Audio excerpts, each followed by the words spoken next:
You know, 20 years is a long time, long enough to see a Harvard-trained lawyer turned street agitator now enter the 7th year of his presidency. 2 decades ago, Barack Obama returned to Cambridge, Massachusetts to promote his then new book, Dreams from My Father. He began his public library lecture there with a self-deprecating joke, ironically about his own obscurity. I noticed today as I was in the hotel room getting ready that Colin Powell is also here today. We were going to coordinate our tours, and he was a little worried that I'd siphon off the crowds, but it looks like he did okay. So, how does a relatively obscure Harvard law grad score a big deal with a huge publishing house? Obama insisted it was his time as editor of the Harvard Law Review that brought about that book deal, and that his unique family situation was the focus. As was said in the introduction, my father was a black African, and my mother was a white American. And much of my life was spent trying to reconcile the terms of my birth, that divided heritage, with the realities of race and nationality, tribal identities that exist not just in this country but also overseas. So that this book is not so much a memoir, I think, as sort of a journey of discovery for me, some sense of trying to make sense of my family. Now, if you want to make sense of Mr. Obama's affinity for the Muslim faith and culture, listen to him read a passage from his book about the perceptions of Malcolm X held by his friend Malik. But be forewarned, the author's dramatic reading sounds like an uncensored comedy routine from the late Richard Pryor, complete with obligatory obscenities.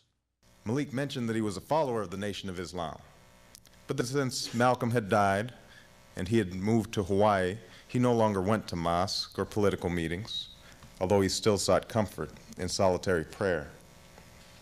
One of the guys sitting nearby must have overheard us, for he leaned over with a sagacious expression on his face. "Y'all talking about Malcolm, huh?" "Malcolm tells us like it is, no doubt about it." "Yeah," the other guy said, "but I tell you what, you won't see me moving to no African jungle anytime soon. Or some damn desert somewhere sitting on a carpet with a bunch of Arabs. No, sir. And you won't see me stop eating no ribs either.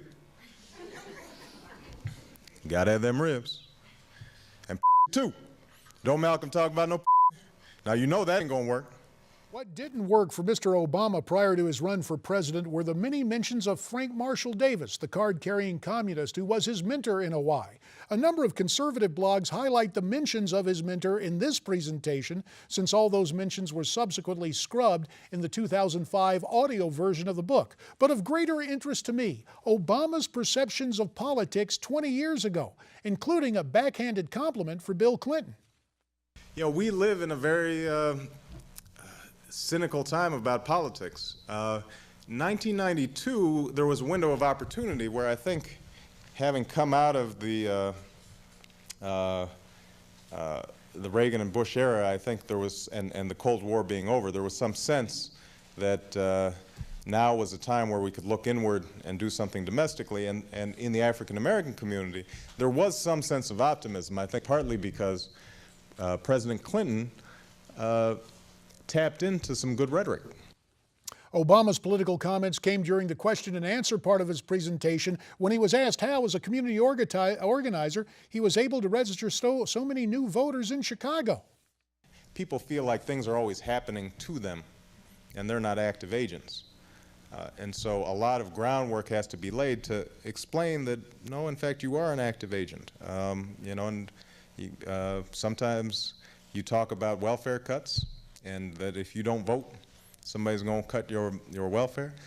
But the other side of it has worked for Mr. Obama. As president, he's dispensed gifts. Witness the testimony of inner-city voters speaking glowingly of Obama phones and Obama money, a redistribution of wealth. It's not Mr. Obama's money, however. It's yours. Too bad we didn't see this 1995 video back in 2008. And that's the way I see it. Stay brave, stay free, stay tuned.